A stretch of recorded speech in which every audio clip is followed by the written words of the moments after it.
السلام علیکم ورحمۃ اللہ وبرکاتہ۔ بسم اللہ الرحمن الرحیم۔ سبق نمبر 24 تختی نمبر بھی 24 ہے۔ آپ اسکرین پر دیکھ رہے ہوں گے تختی نمبر 24 ادغام یرملون۔ تنوین یا نون ساکن کا قاعدہ نمبر 4۔ تنوین یا نون ساکن کا قاعدہ نمبر 1 9 میں پڑھے ہوں گے آپ اور تنوین یا نون ساکن کا قاعدہ نمبر 2 تختی نمبر 10 میں پڑھے ہوں گے۔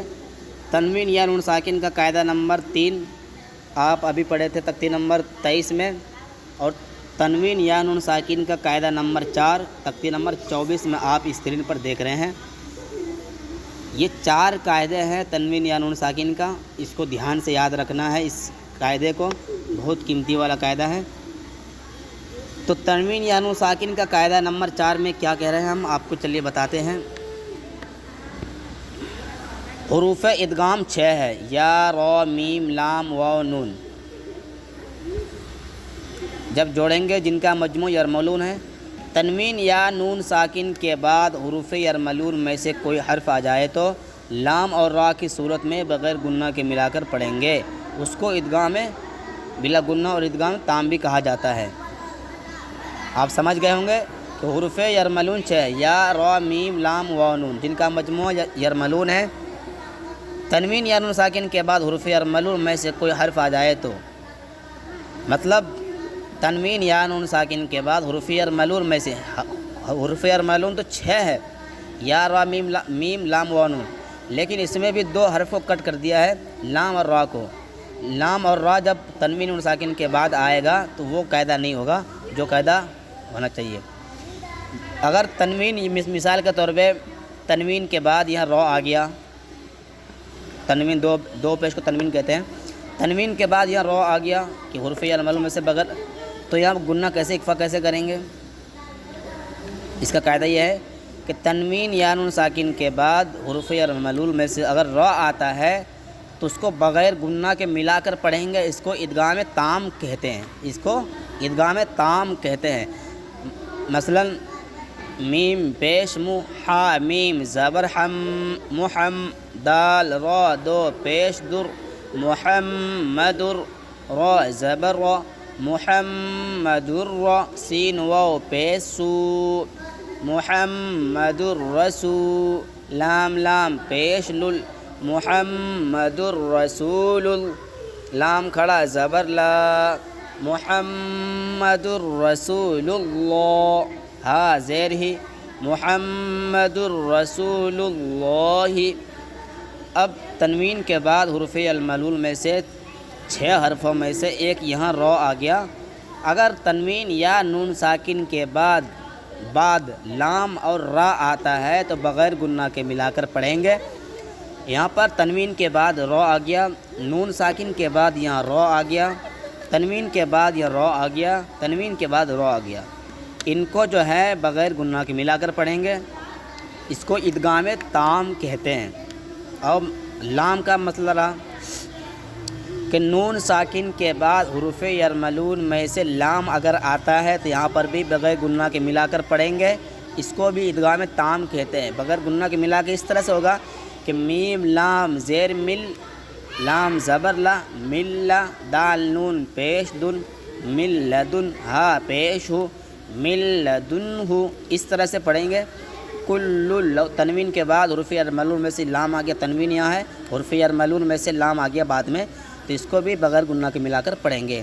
دونوں کا قاعدہ ہوگا، نون ساکن کا بھی اور تنوین کا بھی۔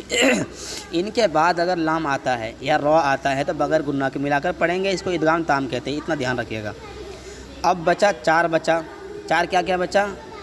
یا میم واو نون، یا میم واو نون۔ اس کا قاعدہ ادھر ہے دوسرے پیج میں۔ ادغام یا کا پڑھ رہے ہیں، لام اور را کا تو پڑھ لیے، بغیر گنہ کے ملا کر پڑھیں گے۔ یہاں پر کس انداز میں پڑھنا ہے کہ تنوین کے بعد حروف یرملون میں سے یا اگر آتا ہے، حروف یرملون میں سے اگر یا آتا ہے تو اس کو گنہ کے ساتھ ملا کر پڑھیں گے۔ گنہ کے ساتھ ملا کر پڑھیں گے، اس کو ادغام ناقص کہا جاتا ہے، اس کو ادغام ناقص کہا جاتا ہے۔ گنہ کس طرح سے کریں گے اکفا کہ خو یا زبر خوئی، رو یا دو زبر روئیں، خوئی روئیں، یا زبر یا خوئی روئیں، یا ہا الٹا پیش ہو، خوئی روئیں روئیں، اس کو ناک میں آواز لے جائیں گے، روئیں یا رہو، اس کو ادغام ناقص کہتے ہیں، دھیان رکھیے گا۔ یہ یا کا مثال ہو گیا۔ یہاں پر بھی تنوین کے بعد یہاں پر دیکھیے حروف یرملون میں سے آپ اسکرین پر یا دیکھ رہے ہیں، یہاں پر بھی حروف یرملون میں سے نون ساکن کے بعد حروف یرملون میں سے یا آ گیا۔ تنوین کا بھی بتا دیا، یہ نون ساکن کا بھی۔ تنوین کے بعد اگر یا آتا ہے تو گنہ کے ساتھ اکفا ہوگا، اکفا کر کے پڑھیں گے، تھوڑی دیر ناک میں آواز لے جائیں گے، اور اس کو ادغام ناقص کہتے ہیں۔ اب واو کا رہ گیا، 4 حرف بچا تھا، یا واو میم نون، یا واو میم نون۔ اب واو کو پڑھتے ہیں، تنوین کے بعد حروف یرملون میں سے واو ہے، یہاں پر بھی ادغام ناقص ہوگا، گنہ کے ساتھ ملا کر پڑھیں گے، اس کو بھی بتائیں گے پڑھ کے۔ یہاں پر بھی دیکھ رہے ہیں کہ تنوین کے بعد حروف یرملون میں سے واو آ گیا، نون ساکن کے بعد حروف یرملون میں سے واو آ گیا، نون ساکن کے بعد حروف یرملون میں سے واو آ گیا، یہاں پر بھی وہی سیم ہے۔ تو تنوین یا نون ساکن کے بعد حروف یرملون میں سے واو آتا ہے تو گنہ کے ساتھ ملا کر پڑھیں گے، اس کو بھی ادغام ناقص کہتے ہیں۔ تو اس کا اس طرح سے پڑھیں گے، حمزہ زیر ای، لام کھڑا زبر لا، الا، ہا واو دو زبر ہاؤں، الہوں، واو الف زبر وا، الہوں وا، حا زیر حی، الہوں واحد، دال دو زبر دن، الہوں واحدن۔ اس طرح سے پڑھنا ہے، ٹھہر ٹھہر کے پڑھنا ہے، اور یہ ہمیشہ دھیان رکھیے، لاسٹ سبق چل رہا ہے آج، یہ ہمیشہ دھیان رکھیے کہ کبھی بھی بچوں کو ہجا کر کے پڑھائیے، جیسے حمزہ زیر ای، لام کھڑا زبر لا، پھر پیچھے سے ملاؤ ایلا، پھر یہاں سے ملائیے آپ، ہا واو دو زبر ہاؤں، پھر یہاں سے پیچھے سے لیجیے اس کو، الہوں، جب بھی بچوں کو سمجھ میں آئے گا اس طرح سے۔ پھر واو الف زبر وا، الہوں واحا زیر حی، الہوں واحد، دال دو زبر دن، الہوں واحدن۔ اس طرح سے پڑھنا انشاءاللہ بہت ہی جلد آپ سیکھ جائیں گے۔ میم کا رہا، میم کا بھی وہی قاعدہ ہے، تنوین کے بعد حروف یرملون میں سے میم آ گیا تو ویسے گنہ کے ساتھ پڑھیں گے، اس کو ادغام ناقص کہتا ہے۔ یہاں پر تنوین کے بعد حروف یرملون میں میم آ گیا، یہاں پر بھی وہی قاعدہ سیم وہی ہے، نون ساکن کے بعد میم آ گیا۔ ان چاروں کو دیکھ رہے اسکرین پر، چاروں میں گنہ ہوگا، ان کو ادغام ناقص کہتے ہیں۔ انشاءاللہ بہت ہی جلد قرآن سیکھ جائیں گے اگر اس پر عمل کریں گے۔ اگر آپ کو سمجھ میں نہیں آتا ہے تو آپ واٹس اپ کر کے اپنا نمبر ڈال کے واٹس اپ کمنٹ میں تو سیکھ سکتے ہیں، واٹس اپ پوچھ سکتے ہیں، اور انشاءاللہ بتانے کی کوشش پوری کروں گا۔ اور دوسری بات کہ اس ویڈیو کو شیئر ضرور کریں، دوسروں تک پہنچیں، انشاءاللہ آپ کو بھی فائدہ ہوگا اور دوسروں کو بھی فائدہ ہوگا۔ جب آپ دوسروں کو سکھائیں گے اس طرح سے قرآن پڑھنے کے لیے، اللہ تعالیٰ آپ کو اس دنیا میں بھی عطا فرمائیں گے اور آخرت میں بھی جنت عطا فرمائیں گے، مغفرت فرمائیں گے انشاءاللہ۔